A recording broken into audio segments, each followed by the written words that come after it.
하늘의 보름달이 지면을 밝히는 한가위 추석 명절이 다가왔습니다. 우리는 명절을 맞이할 때마다 감사를 발견하고 감사를 표현하는 절기가 되어야 합니다. 부모님께 감사하고 형제 자매 간에 서로 좋은 교제를 나누면서 이 명절을 보낸다면 명절은 정말 복된 절기가 될 것입니다. 우리가 세상을 살아가면서 가장 아름다운 미덕이 있다면 감사를 표현하는 삶입니다. 여러분, 만나는 사람마다 감사를 표현해 보십시오. 그리고 차 한 잔에도 함께 나누는 귀한 교제를 가져보십시오. 그러면 여러분은 기쁨이 넘치는 축복의 삶을 살게 될 것입니다. 이번 추석 명절에는 여러분, 만나는 사람마다 나쁜 점 보지 마시고 좋은 점만 보십시오. 그리고 한번 교제를 나눠보십시오. 그러면은 서로 만날 때마다 격려하고 칭찬하는 것 아끼지 마십시오. 이번 명절은 서로 축복하면서 정말 복된 명절이 되기를 주 예수 이름으로 축원합니다. 해석자는 크리스찬을 데리고 다른 방으로 갔습니다. 그런데 그 방에는 화로의 불이 활활 타고 있어요. 그런데 보니까 이 화로에 불 타는 것을, 이 불을 끄기 위해서 어떤 누군가 말이야 막 물을 막 뿌리고 있는데, 불이 나는데 물을 뿌리고 있는데도 그 불이 꺼지지 않고 있었어요. 가만히 보니까 그 불을 끄고자 하는 자가 누구냐 살펴보았더니 말하니 사탄이었습니다. 사탄이 화로에 올라오는 불을 막 끄기 위해서 물을 뿌리고 있었던 것입니다. 그래서 저는 해석자에게 물어봤습니다. 아니, 저렇게 물을 뿌린데도 왜 화로에 불이 꺼지지 않습니까? 라고 물었더니 해석자가 빙그레 웃으면서 화로 저 뒤를 보라고. 그 뒤에 보니까 누가 기름을 갖다가 잘 불에 붓고 있는 거예요. 그 모습을 이 크리스찬이 바라면서 그분이 예수 그리스도이심을 그는 확인을 하였던 것입니다. 여러분, 해석자는 이렇게 말합니다. 저게 피어오르는 귀한 화로의 불은 은혜를 상징하는 겁니다. 하나님의 은혜 때문에 이 불이 꺼지지 않습니다. 하나님의 은혜가 우리의 마음속에 넘치게 되면 어떤 시련을 당하고 어려움을 당하고 역경을 당하고 환난을 당해도 그 모든 것을 이겨나갈 수 있는 은혜는 우리에게 강력한 귀한 힘이 있습니다. 첼로 역정 12번째 귀한 내용입니다. 사랑하는 성도 여러분, 오늘 저와 여러분이 이 세상을 살아가면서 은혜가 넘치는 삶을 살아야 합니다. 우리의 마음속에 은혜가 넘치게 되면 아무리 힘든 일이 일어나도 역경이 나도 그거 문제 해결하기가 너무너무 쉬워진다는 것입니다. 그러나 저와 여러분에게 하나님의 은혜가 떠나는 귀한 순간부터 인생의 비극은 시작이 됩니다. 살로왕에게 있어서 하나님의 은혜가 떠나는 귀한 순간부터 그의 마음속에 미움이 가득해가지고 한평생 동안에 다윗을 미워하고 다윗을 저주하면서 살다가 마지막에 전쟁터에서 그의 아들과 함께 비참하게 죽는 것으로 그의 인생이 끝나게 되었던 것입니다. 은혜가 넘치는 삶은 복된 삶. 은혜가 넘치는 삶.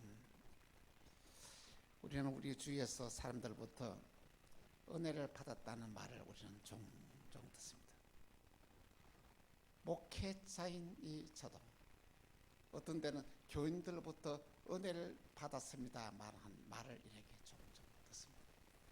그런데 물어봐요. 무슨 말씀에 은혜를 받았습니까? 이렇게 물어보니까 황당한 귀한 대답을 내가 들려드렸습니다. 아이 목사님 그 무슨 설교 예화했는데 그것이 말이야 자기 마음 부딪혔대. 그거는 은혜가 아닙니다. 그냥 여러분의 듣기 좋은 말에 불과하다는 것입니다. 하나님의 은혜가 우리 가운데 임하게 됩니다. 여러분의 인생의 운명이 바뀌게 된다는 것입니다. 이 은혜는 하나님이 모든 사람에게 값없이 주시는 하나님의 선물인데 누가 받느냐? 은혜는 사모하는 자가 이 은혜를 받게 됩니다. 에베소서 2장 2절에서 8절에서 10절에 이렇게 말씀하고 있습니다. 너희는 그 은혜에 의해서 믿음으로 말미암아 구원을 받았으니 이것은 너희에게서 난 것이 아니요 하나님의 선물이라. 행위에서 난 것이 아니니 이는 누구든지 자랑하지 못하게 하려. 여러분, 하나님의 은혜는 행위에서 받는 것이 아니라 하나님의 은혜는 하나님이 주신 선물이라는 것입니다. 우리가 믿음으로 이 은혜의 선물을 받을 수 있는 것입니다. 우리는 하나님의 놀라우신 은혜로 예수를 믿게 되고 하나님의 자녀가 되었던 것입니다. 하나님은 우리 속에 선한 일을 이루어 나간 새로운 존재로 우리를 창조하셨습니다. 하나님의 은혜를 체험한 자들은 그 어떤 시련과 역경을 당해도 좌절하거나 낙심하지 않습니다. 하나님의 은혜를 체험한 자들은 모든 역경을 축복의 환경으로 바꾸어 나가는 능력이 그 속에 있는 것입니다. 오늘 본문에는 하나님의 새로운 역사를 창조해 나가는 은혜의 사람이 나옵니다.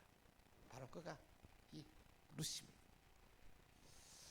룻은 인생의 모든 불행을 자기가 친히 몸으로 겪으면서 믿음으로 살아간 자이다.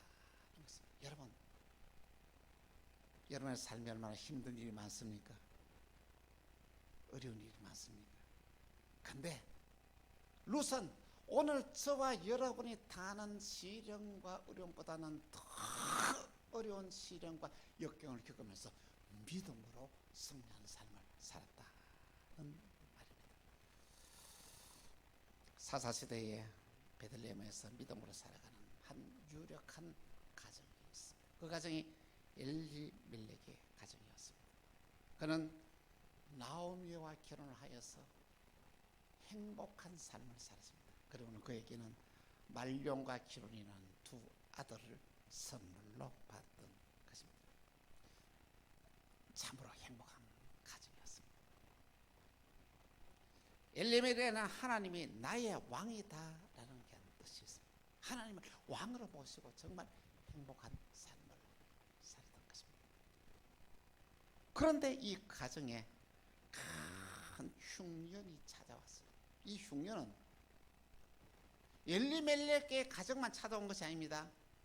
베들레헴에 살아가는 모든 사람들이 당하는 귀한 흉년이었다는 것입니다. 여러분, 믿음으로 살아가는 자가 가정에 어려운 일이 당할 때 어떻게 됩니까? 시련이 닥쳐올 때 어떻게 됩니까? 이것을 믿음으로 받아들이고 이겨나가야 되는 줄. 그런데 이 엘리멜렉의 이 가정은 정말로 이 시련을 극복하지 못하고 모압 땅으로 이사를 하게 되었던 것입니다. 엘렘이라는 뜻은 하나님이 나의 왕이라는 뜻입니다. 믿음으로 살아가는 가정이 모압으로 이사를 했다는 말은 그는 하나님 버렸다는 거죠. 신앙을 버렸다는 이야기이기도 합니다. 모압으로 이사를 하여서 그이는 모압에는 풍년이 들었습니다. 농사가 잘 돼서 풍년이 들다는 이야기로 그곳으로 이사를 갔는 거예요. 근데 그곳에서 두 아들을 이렇게 며느리를 받는데 정말로 큰 아들 또 둘째 아들을 이렇게 말년과 결혼을 다 결혼을 시켰습니다. 그런데 세상에 엘리멜렉이 병으로 시름시름 앓더니 온갖 좋은 적을 다 지어서 먹이도 그냥 세상을 떠나고 말았습니다. 그런데 그의 두 아들도 같이 병에 걸려가지고 말이야, 그렇게 병에서 온갖 좋은 병원에 갔다가 약을 다 해 보이도 이 두 아들도 세상을 떠나고 말았습니다. 여러분 한번 상상해 보십시오. 나오미가 이러면 정말 한번 생각해 보시죠. 남편도 세상을 떠나고 병으로, 두 아들도 세상을 병으로서 떠났으니까 얼마나 그의 고통이 심하겠습니까? 모압으로 이주해 온지 10년 만에 일어났던 것입니다. 10년 만에 한 가정에 완전히 박살이 나고 말았다는 것입니다. 그때 베들레헴에 풍년이 들었다는 게 소식이 들려옵니다. 그러니까 이 나오미가 생각합니다. 자기가 베들레헴에 떠난 것을 후회를 합니다. 베들레헴 떡집 하나님의 축복하는 귀한 땅을 떠난 것을 후회했습니다. 그러고는 위대한 신앙이 결단을, 그래, 나는 하나님의 축복의 땅 떡집인 베들레헴으로 돌아가려 하랴, 이렇게 마음이 결심하고 두 자부를 이렇게 부릅니다. 내 딸들아, 그간에 너무 우리 집에 시집 와서 고생 많이 했다. 내한테는 이제는 아무 희망이 없지 않느냐. 그러니까 이제는 너희들이 아직 나이가 젊으니까 다시 친정으로 돌아가서 새 인생의 출발을 해야 되지 않겠는가 하고 이렇게 그 두 며느리에게 어떠서 오르바와 루세에게 이렇게 권합니다. 친정으로 돌아가서 새 인생의 출발을 이렇게 권합니다. 그랬더니 참 오르바는 시어머니에게 입을 맞추고 친정으로 돌아갑니다. 그런데 둘째 며느리 룻은 어머니의 요청을 거절하면서 이렇게 말합니다. 룻기 1장 16절에서 17절입니다. 같이 통독했습니다. 시작. 룻이 이르되 내게 어머니를 떠나며 어머니를 따르지 말고 돌아가라. 강건하지 마옵소서. 어머니께서 가시는 곳에 나도 가고 어머니께서 머무는 곳에서 나도 머물겠나이다. 어머니의 백성이 나의 백성이 되고 어머니의 하나님이 나의 하나님이 되시리니 어머니께서 죽으시는 곳에서 나도 죽어 거기 묻힐 것이라. 만일 내가 죽는 일 외에 어머니를 떠나면 여호와께서 내게 벌을 내리시고 더 내리시기를 원하나이다 하신지라. 할렐루야. 여러분, 이런 며느리가 어디 있습니까?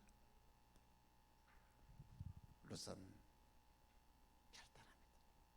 이 험악하고 힘든 이 세상을 내 힘과 내 의지대로 세상을 살라고 결단한 것이 아니라 하나님의 은혜로 이 모든 문제를 해결해 나가려고 결단을 합니다.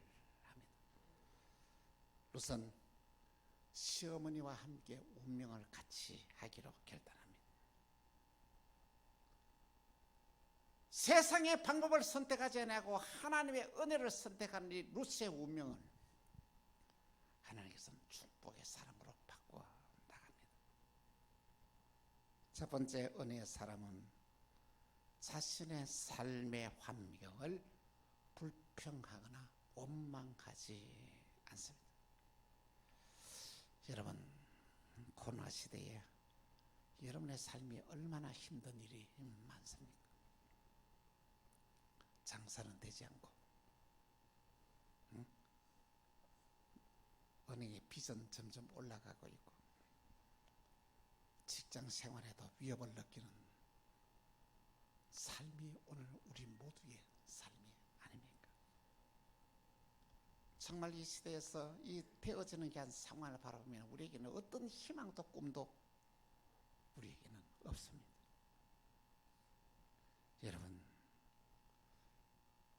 이 시대를 여러분 어떻게 받아들이고 어떻게 이 어려움을 극복해 나갑니까? 근데 여러분 힘드시죠? 어려운 일이 많죠? 근데 그래도 여러분 룻보다는 좋은 환경입니다. 여러분 룻 써보십시오. 응? 여러분에게는 남편이 있고 여러분에게는 자식이 있고 여러분에게는 아내가 있지만 룻에게는 어떻습니까?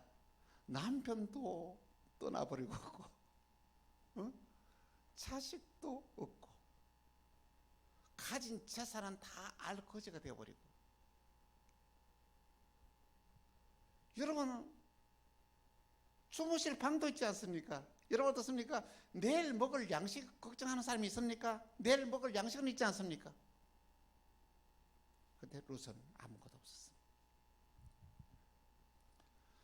오늘 저와 여러분이 살아가는 삶이 힘들다 어렵다 하지만은 룻의 환경과 비교해 보십시오. 이 비교가 되겠습니까? 룻은 하나님을 잘 섬기던 믿음의 가정에 시집왔습니다. 그럼 하늘이 다 잘 돼야 되지 않습니까? 그런데 시바가 얼마나 되었습니까? 시아버지가 병으로 죽고 남편이 세상을 떠나고 이러면 믿음 생활 하려고 그랬습니까? 하나님 성경을 쳐버리고 내 마음대로 하려고 하지 않겠습니까? 이 정도 되면 다 버리고 친정으로 돌아가는 것이 일반적인 상식이 아닙니까? 무슨 희망이 있다고? 근데 룻은 어떻습니까? 아이 신랑도 없는데 나이 많은 시어머니를 살겠다고 모시고 살겠다고 결단하는 거예요. 이게 뭐냐면 내 의지대로 살려고 하는 것이 아니라 하나님의 의지대로 하나님이 믿는 이 은혜로 이 어려움을 극복하기로 믿음으로 결단을 했다는 말씀인 것입니다. 그렇습니다. 룻은 시어머니를 떠나지 않고 베들레헴으로 함께 가기로 결단하고 베들레헴으로 올라왔습니다. 근데 베들레헴에 올라와 보니까 반갑게 맞이해 주는 사람 한 사람도 없어요. 아니 성공해가지고 고향에 들어와야 축하하고 받아주지 완전히 홀딱 망해가지고 말이야 여기서 막 고향을 들어온 사람 그래 반겨주는 사람 누가 있겠습니까? 막 저 사람이 엘리멜렉의 가정이래 하면서 온갖 충을 보는 거예요. 이 소리를 듣고 나오미는 이렇게 말합니다. 룻기 1장 20절에서 21절에 이렇게 말합니다. 나오미가 그들에게 이르되 나를 나오미라 부르지 말고 나를 마라라 부르라. 이는 전능자가 나를 심히 괴롭게 하였습니다. 내가 풍족하게 나갔더니 여호와께서 내게 비어 돌아오게 하셨느니라. 여호와께서 나를 징벌하시고 전능자가 나를 괴롭게 하셨거늘 너희가 어찌 나를 나오미라 부르느냐. 나를 나오미라 부르지 마라. 마라라 부르라고 이렇게 말합니다. 이 엘리멜렉 가정은 정말 하나님의 저주를 받아 철저하게 망했습니다. 그런데 이 룻은 달랐습니다. 부모님들이 전해준 귀한 복음을 믿음으로 받았을 거예요. 그리고는 자신을 한탄하고 불평하기보다는 살아계신 하나님을 붙잡았습니다.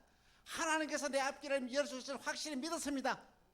그리고 은혜로 살기로 결단을 했던 것입니다. 은혜의 사람은 자신의 환경을 바라보면서 불평하지 않습니다. 오히려 어렵고 힘들 때 오히려 하나님 앞에서 감사를 하게 됩니다. 불평하는 순간에 불평하지 아니하고 감사로 삶을 바꾸면 기적이 일어나게 되는 것입니다. 두 번째로 은혜의 사람은 순종하는 삶을 삽니다. 나오미의 가정은 하루하루의 삶이 얼마나 난감했는지 모릅니다. 가진 거 다 잃어버리고 부잣집이 그 팔아가지고 가는 걸 다 잃어버리고 빈털터리가 되어서 돌아왔습니다. 그런데 참으로 놀라운 것은 이 나오미와 룻은 위대한 결단을 합니다. 그 일가 친척이 있어요. 부잣집이 있어요. 너무 힘들고 어려울 때는 여러분들 넉넉하게 살아가는 사람을 찾아가서 좀 도와달라고 손 내미는 게 저게 당연한 거 아닙니까? 근데 오늘 본문을 보면 놀라운 것은 그렇게 낼 양식이 없음에도 불구하고 자기의 친족을 찾아가서 도와달라고 요청하지 않았다는 것이죠. 여러분 그렇습니다. 오늘 저와 여러분이 힘들고 어려울 때에 내가 남의 도움을 구하게 되면은 계속 남의 도움을 구하면서도 그 도움으로 해결되지 않습니다. 그러나 생각을 바꾸는 거예요. 내 문제는 내가 해결한다. 내가 누구에게 남의 도와주려 하더라도 나는 도움을 받지 않겠다. 이렇게 결단하게 되면 그 사람이 빨리 그 모든 문제를 해결하게 된다는 말씀인 거죠. 이 자립심이 너무 중요해요. 여러분의 자녀를 교육할 때도 스스로 자기 문제를 책임질 수 있는 자립심을 자녀들에게 길러줘야 그 자녀가 앞길에 스스로 해결해 나갈 수 있다는 말씀인 것입니다. 룻이 돌아올 때는 바로 이 추수 때였습니다. 룻이 시어머니에게 말합니다. 어머니, 내가 나가서 이삭을 주워 오겠습니다. 이렇게 말해요. 그래, 가라. 이렇게 허락을 합니다. 룻이 이삭을 주우러 밭에 이렇게 나갔더니 그 밭이 누구냐면 친족 보아스의 밭이었던 것이에요. 보아스의 밭을 찾아간 게 아닙니다. 그냥 가다 보니까 그 자기의 친족의 밭에 들어가는데 이삭을 줬고 있는데 보아스가 찾아왔어요. 와가지고 다 룻에게 할 말이에요. 이렇게 말합니다. 이삭을 주우려고 다른 밭으로 가지 말고 내일도 모레도 여기 와서 계속 이삭을 주우라고 그렇게 말해요. 그러면서 이 보아스는 일하는 사람들 찾아가서 절대로 이 룻을 건드리면 너희들은 혼난다. 그냥 혼자 있는 여자라고 가서 말이 남자들이 덤비가 세워서 말 이렇게 명령을 하고 또 뭐라고 하냐면 이삭을 많이 좀 흘려주래. 이삭을 좀 많이 줄 수 있도록. 그러면서 이 보아스는 말합니다. 목이 마르거든 물을 갖다 넣었으니까 그 물을 마시라. 그러고 점심 때는 어디 가지 말고 우리 같이 먹을 때 같이 오라고 같이 점심을 먹자고 그렇게 말합니다. 룻이 얼마나 행복했습니다. 이삭을 줍는 룻이었지만은 너무 행복했습니다. 너무 행복했습니다. 룻이 이렇게 이삭을 많이 주어서 이제는 집으로 돌아왔습니다. 그리고 그날 있었던 모든 이야기를 시어머니에게 상세하게 다 말을 하는 거예요. 밭을 가다 보니까 보아스의 밭에 가게 되고 주인이 만나서 물을 갖다 주고 또 전심을 먹게 하고 또 내일도 와서 이삭을 주스라고 그렇게 합니다. 그렇게 막 했더니 나오미는 이 룻을 불러서 이렇게 말합니다. 내 딸아, 내가 너를 위하여 안식할 곳을 구하여 복되게 해야 되지 않겠느냐. 그러면서 너는 목욕을 하고 머리에 기름을 바르고 타작마당에 내려가서 누구의? 보아스의 이 방에 들어가라. 타작하면서 거기다 천막을 쳐놓고 있지 않습니까? 그 보아스가 들어갔던 그 방에 들어가서 이불을 덮어라. 이렇게 말을 합니다. 여러분 한번 생각해 보십시오. 시어머니가 며느리한테 어떻게 하라고요? 외간 남자의 방에다 그냥 밤에 들어가래. 밤에 들어가라고. 있을 수 있는 이야기입니까? 엄청난 말입니다. 그런데 룻이 놀라운 결단을 합니다. 룻기 3장 5절에서 6절에 이렇게 말하고 있습니다. 같이 시작. 룻이 시어머니께 이르되 어머니의 말씀대로 내가 다 행하려다 하니라. 그가 타작마당으로 내려가서 시어머니의 명령대로 다 하니라. 세상에 그대로 하는 거예요. 내려가서 어떻습니까? 밤에 잠을 자는데 남자가 자는 방에다 들어가는 거예요. 들어가서 발꿈치에 이렇게 또 이불 덮고 있으니까. 그래도 인기척이 너기가 아닙니까? 보아서가 일단 윤하니까 인기척이 있는 거예요. 당신 누구냐고 막 소리를 칩니다. 그랬더니 루시 말이야. 나는 당신의 여종 루시오니 옷자락을 펴서 당신의 여종을 덮어줬어. 이는 당신이 나의 기업을 물을 자입니다. 이 말은 기업을 물을 자는 말은 뭐냐면 형이 자식이 없이 세상을 떠나야 되면 어떻게 됩니까? 이 동생이 형수한테 들어가가지고 자식을 만들어 주어야 돼요. 유대인의 법에. 그런데 형제가 없으면 어떻게 될까요? 친척이 이 일을 해야 되는 거예요. 그것이 바로 기업. 그러면은 자식을 낳게 해주고 어떻습니까? 그에 대한 재산을 다 이렇게 자기가 가져오게 되는 것입니다. 이 소리를 들었던 이 보아스가 말합니다. 그래, 알았다. 그런데 나보다도 너와 더 가까운 친척이 이 베들레헴에 있다. 먼저 그 사람에게 당신을 취할 수 있는, 당신의 기업을 이을 수 있는 기회를 먼저 주고, 그가 거절하면은 내가 그것을 받아들여 내가 취하겠다. 그렇게 말합니다. 그 이튿날 보아스는 성문에서 장로님 10분을 데리고 누굴 찾아갑니까? 이 뭐냐면은 그에 가까운 친척을 이렇게 불러서 그렇게 말합니다. 우리 형제 엘리멜렉의 소유지를 팔려고 하니, 넘겨주려 하니 네가 다 받아주겠느냐? 그 시기에 말하면 어떻습니까? 그 재산만 받는 것이 아니고 그 사람의 진 빚이나 모든 걸 다 자기가 받아야 된다. 이 사람이 가만히 생각해 보니까 아니거든요. 나는 내 기업에 손해를 있을까 하여 나는 기업을 물어지 못하겠다 하면서 신발을 벗어가지고 증거를, 나이에 관계없다, 내 신발을 벗어가지고 증거를 하는 거예요. 그래서 보아스가 이 엘리멜렉의 루스의 기업을 물자가 되어서 루스를 자기의 아내로 취하고 그의 모든 그 재산을 다 이어받는 일들을 하게 됩니다. 여러분, 우리는 주위에서 이런 말을 듣습니다. 며느리는 며느리지 며느리는 딸이 될 수가 없다. 그런 말 많이 들어보셨죠? 여러분은 어떻게 생각합니까? 여러분도 그렇게 생각합니까? 아니, 며느리는 며느리지 어떻게 며느리 딸이 될 수 있는지. 그런데 오늘 성경에 보니까 이 나오미는 자기의 며느리를 한 번이라도 며느리라고 부른 적이 없어. 그러니까 그 큰 며느리 오르바에게도 내 딸아, 작은 며느리 루스에게도 내 딸아, 이렇게 내 딸아 이렇게 불렀다는 것입니다. 그리고 이 며느리 루스는 시어머니가 하는 말이라면 무조건 어떻습니까? 순종하는 거예요. 그래서 놀라운 기적이 나게 된다.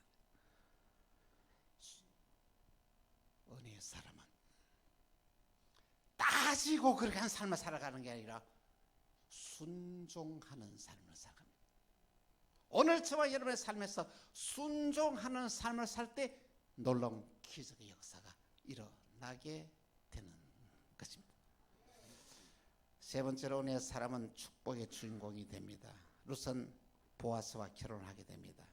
그는 결혼하여 시어머니를 모시고 행복하게 살면서 아들을 낳았는데 이 아들 이름이 이 오벳입니다.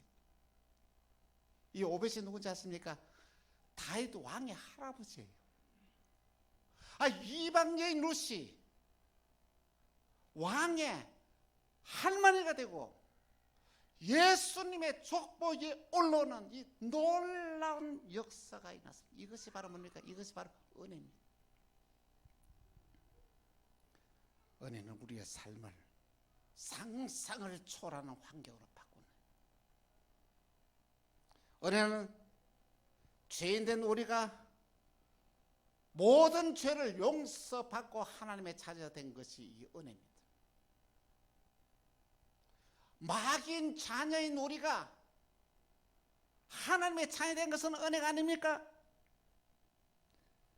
지금까지 살아온 모든 과정을 살펴보면은 이날까지 힘들고 어려운 역경과 시련이 많았지만 이날까지 나를 나되게 하신 것이 다 하나님의 은혜가 아닙니까?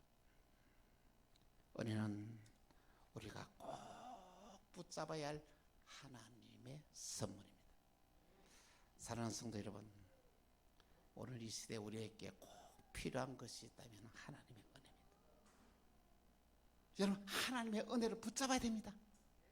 하나님의 은혜는 사모하는 자가 받습니다. 하나님의 은혜가 우리에게 임하게 되면 우리의 인생의 운명이 달라지게 되는 것입니다. 은혜 사람은 좌절하거나 낙심하지 아니하고 감사하는 삶을 살아갑니다. 은혜 사람은 어떤 경우에서라도 소망을 가지고 살아갑니다. 은혜 사람은 자신을 낮추고 겸손한 삶을 살아갑니다. 은혜 사람은 반드시 승리하는 삶을 살게 되는 것입니다. 바울은 자신을 돌아보면서 나가 나된 것은 하나님의 은혜다라고 말했습니다. 그리고 다윗은 내게 주신 은혜를 내가 무엇으로 보답할까? 여러분, 얼마나 귀한 것입니다. 한번 따릅니다. 내가 나된 것은 하나님의 은혜다. 내게 주신 모든 은혜를 내가 무엇으로 보답할까? 이것이 바로 은혜의 삶. 오늘 저와 여러분이 은혜를 풍성히 받아서 은혜의 삶을 살아가는 저와 여러분 다 되시기를 주 예수 이름으로 축원합니다. 기도하겠습니다. 주님, 저희로 하여금 은혜가 넘치는 삶을 살게 하여 주옵소서. 은혜는 내가 해결할 수 없는 모든 문제를 하나님이 나 대신에 해결해 주는 것을 은혜라고 말씀하십니다. 우리 힘으로 해결할 수 없는 문제들이 너무 많습니다.